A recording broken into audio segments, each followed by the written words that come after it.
बच्चों, कैसे हैं आप सभी। मुझे आशा है आप सभी अच्छे और प्रसन्न होंगे। चलिए आज हम पढ़ते हैं पाठ 21 मुहावरे एवं लोकोक्तियां। ठीक है, करते हैं इस पाठ की शुरुआत। सबसे पहले जानते हैं हम मुहावरे किसे कहते हैं। ठीक, मुहावरा शब्द अरबी भाषा का शब्द है जिसका अर्थ है अभ्यास। जब कोई शब्द समूह या पद या वाक्यांश लगातार प्रयोग के कारण सामान्य अर्थ न देकर विशेष अर्थ व्यक्त करने लगे तो वह मुहावरा कहलाता है। तो वह क्या कहलाता है? मुहावरा। कुछ प्रचलित मुहावरे हैं, जैसे नंबर 1, आंखें खुलना। आंखें खुलने का अर्थ है होश आना। जब इसका वाक्य प्रयोग करेंगे, जब तक वह ठोकर नहीं खाएगा उसकी आंखें नहीं खुलेंगी। ठीक है। नंबर 2 है आसमान पर चढ़ना। आसमान पर चढ़ने का अर्थ है बहुत अभिमान करना। वाक्य प्रयोग है रजत दौड़ में प्रथम क्या आया, वह तो आसमान पर ही चढ़ गया। फिर है अपना उल्लू सीधा करना का अर्थ है काम निकालना। वाक्य प्रयोग है इसका, आज का व्यक्ति अपना उल्लू सीधा करने में चतुर है। ईद का चांद होना, अर्थ है बहुत दिनों बाद दिखाई देना। वाक्य प्रयोग है जब मेरी बहन बहुत दिनों के बाद घर आई तो मैंने उससे कहा तुम तो ईद का चांद हो गई हो। उल्लू बनाना का अर्थ है मूर्ख बनाना। वाक्य प्रयोग है मोनू ने करण की पीठ पर कागज की पोंछ लगाकर उसे उल्लू बनाया।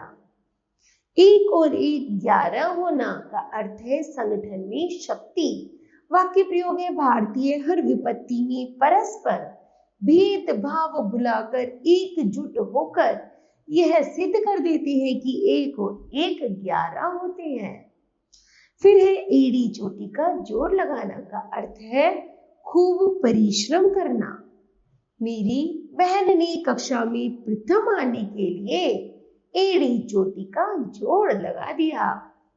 फिर है कान भरना का अर्थ है चुगली करना। तो मेरे वृद्ध अध्यापक के चाहे कितने कान भर लो कुछ लाभ होने वाला नहीं है, क्योंकि वे मुझ पर बहुत विश्वास करते हैं। आगे है कमर कसना अर्थात तैयार होना। वाक्य प्रयोग है भारतीय सैनिकों ने आतंकवाद का सामना करने के लिए कमर कस ली है। खाक छानना मारे मारे फिरना। वाक्य प्रयोग है आज के युवक हाथ में डिग्रियां लेकर नौकरी के लिए खाक छानते हैं, फिर भी नौकरी नहीं मिलती। आगे है खटाई में पड़ना अर्थात काम में बाधा आना। नेताओं ने मतभेद होने के कारण कोसी परियोजना खटाई में पड़ गई। गागर में सागर भरना का अर्थ है थोड़े में बहुत कुछ कह देना। वाक्य प्रयोग है बिहारी ने अपने दोहों में गागर में सागर भर दिया है। गड़ी मुर्दी उखाड़ना का अर्थ है बीती बातों को व्यर्थ ही याद रखना।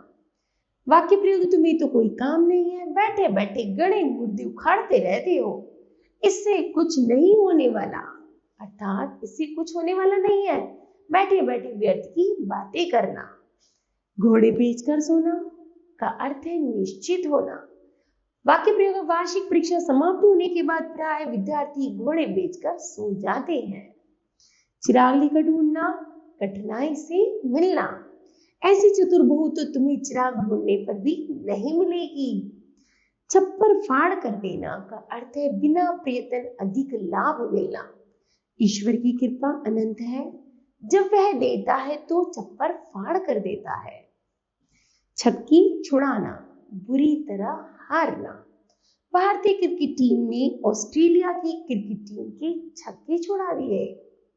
आगे है जमीन पर पांव न पड़ना का अर्थ है घमंड होना।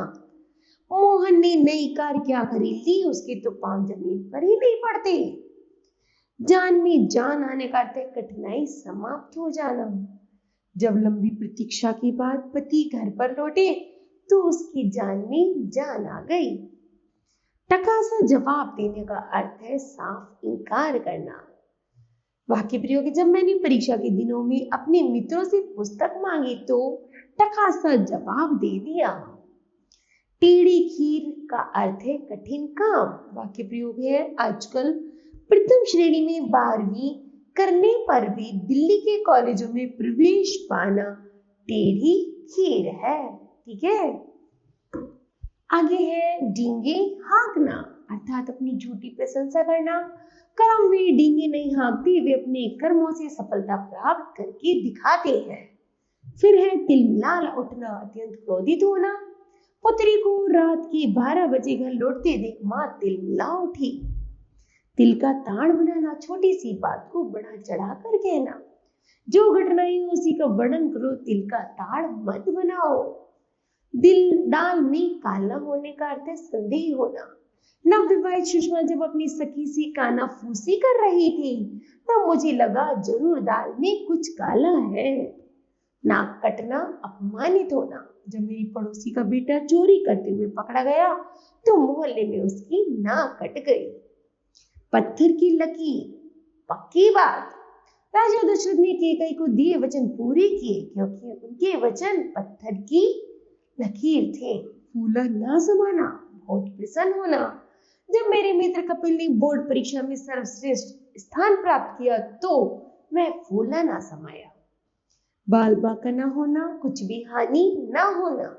सीमा पर जाकर शत्रु का सामना करो, ईश्वर की कृपा रही तो कोई भी तुम्हारा बाल बांका नहीं कर सकता।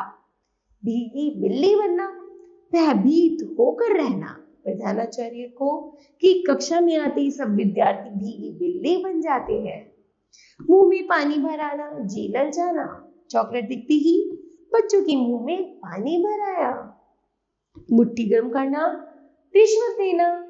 दिल्ली विकास प्राधिकरण में जब तक अधिकारियों की मुट्ठी गर्म ना करो तब तक काम ही नहीं करते। रंग में भंग पड़ना, खुशी में विघ्न पड़ना, अर्थात शादी के मंडप में लड़की वालों की दहेज मांगने पर रंग में भंग पड़ गई। रंगासियार होना का अर्थ है कपटी होना। विपिन की लल्लो चप्पो में न आना, वह तो रंगासियार है। लोहा मानना का अर्थ है श्रेष्ठ मानना। अंग्रेजों ने रानी लक्ष्मीबाई की वीरता का लोहा माना है। सिर धुनना, पछताना। अमित अपनी बेटी को कुमार पर चलता देख सिर धुन रहा है। समय रहते जाग जाता तो ऐसा ना करता। उसके बाद है सपने देखना, कल्पनाएं करना। केवल सपने देखने से काम नहीं चलेगा, कुछ करके दिखाओ। हाथ धो बैठना, खो देना। रिश्वत लेना बंद करो, कहीं ऐसा ना हो कि नौकरी से हाथ धोना बैठे। हवा सी बातें करना, बहुत तेज दौड़ना। जब पीटी उषा दौड़ती है तो ऐसा लगता है मानो वह हवा से बातें कर रही है। हवाइयां उड़ना अर्थात घबराना। अपने घर में डाकों को देख मेरे चेहरे पर हवाइयां उड़ने लगी। ठीक है, इस तरह बच्चे ये मुहावरे पूरे होते हैं। अब दूसरा चलते हैं वाक्य लोकोक्तियां। लोकोक्तियां किसे कहते हैं? लोकोक्तियां जैसे कि इनके नाम से ही जाहिर होता है, समाज में प्रसिद्ध ऐसी उक्तियां हैं जो बहुत पुराने समय से एक पीढ़ी से दूसरी पीढ़ी को स्थानांतरित होती आई हैं और होती रहेंगी। लोकोक्तियों को कहावतें भी कहते हैं और ये स्वयं में संपूर्ण वाक्य होते हैं। ठीक है, चलिए इन्हें पढ़ते हैं। यहाँ पर कुछ प्रमुख लोकोक्तियां हैं,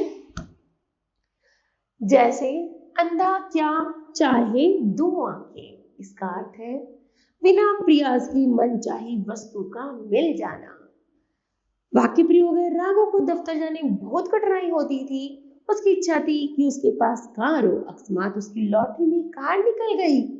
उसके लिए तो अंधा क्या चाहे दो आंखें कहावत सिद्ध हो गई। एक पंथ दो काज, एक कार्य से दो लाभ। साक्षात्कार के लिए चेन्नई तक तो जा ही रहे हैं, तिरुपति भी हो आना। इस प्रकार एक पंथ दो काज हो जाएंगे। एक अनार 100 बीमार, वस्तु एक, प्रयोग करने वाले अनेक। वाक्य प्रयोग है मेरे पास निबंध की एक पुस्तक थी जिसे पाने के लिए सभी बच्चे प्रयास कर रहे थे। यह तो वही बात हुई, एक अनार 100 बीमार। ऊंची दुकान, फीका पकवान, दिखावा अधिक, वास्तविकता कम। सुना था मथुरा में पेड़े बहुत अच्छे मिलते हैं, लेकिन वहां जाकर खाने पर पता चला वे बिल्कुल स्वादिष्ट नहीं है। पूर्ण विराम, सच ही है, ऊंची दुकान, फीका पकवान। ऊंट के मुंह में जीरा का अर्थ है जरूरत से बहुत कम। किसी भी पहलवान के लिए भोजन में 2 रोटियां देना ऊंट के मुंह में जीरे के बराबर है। कंगाली में आटा गीला होना, मुसीबत में और मुसीबत आना। पहले अमित के घर में गरीबी का साम्राज्य था और ऊपर से उसकी नौकरी छूट गई। यह तो कंगाली में आटा गीला होने वाली बात हुई। आगे है होनहार, बीरवान के होत, चिकनी पात। योग्य व्यक्ति के लक्षण बचपन से ही जाने जाते हैं। प्रयोग है सरोजिनी नायडू। 10 वर्ष की आयु से ही कविता लिखने लगी थी। सच है, होनहार बीरवान के होते चिकने पात। नाच न जानी आंगन टेढ़ा, अपनी अयोग्यता को छिपाने के लिए दूसरों पर दोष लगाना। प्रश्न का उत्तर तो आता नहीं और कहने लगी कि प्रश्न ही गलत है। यह तो वही बात हुई, नाच न जाने आंगन टेढ़ा। बंदर क्या जाने अदरक का स्वाद। अयोग्य व्यक्ति ज्ञान की बातें नहीं जानता। वाक्य प्रयोग है, जब कभी सम्मेलन पूरे जोर पर था तो मेरा मित्र वहां से चलने लगा। जब मैंने उसे रुकने को कहा तो वह कहने लगा कि यह तो बेकार का कार्यक्रम है। सच है, बंदर क्या जाने अदरक का स्वाद। फिर है कागज की नाव सदा नहीं चलती, अर्थात बेईमानी अधिक दिनों तक नहीं चलती। वाक्य प्रयोग है, डीडीए द्वारा मकानों की आवंटन में प्रॉपर्टी डीलरों ने बेईमानी कर बहुत से मकान अपने नाम कराए, पर शीघ्र ही उनका भंडाफोड़ हो गया। किसी ने सच ही कहा है कि कागज की नाव सदा नहीं चलती। ठीक है बच्चों, तो बताओ बच्चों, आज आपने इस पाठ से क्या सीखा? तो हमने सीखा, जब कोई शब्द समूह या पद या वाक्यांश लगातार प्रयोग के कारण सामान्य अर्थ न देकर विशेष अर्थ व्यक्त करने लगे तो वह मुहावरा कहलाता है। ठीक है। दूसरा है, लोकोक्तियां बहुत पुराने समय से एक पीढ़ी से दूसरी पीढ़ी को स्थानांतरित होती आई हैं और होती रहेंगी। उन्हें हम लोकोक्तियां कहते हैं। ठीक है बच्चों, मुझे आशा है यह पाठ आपको समझ आया होगा। धन्यवाद।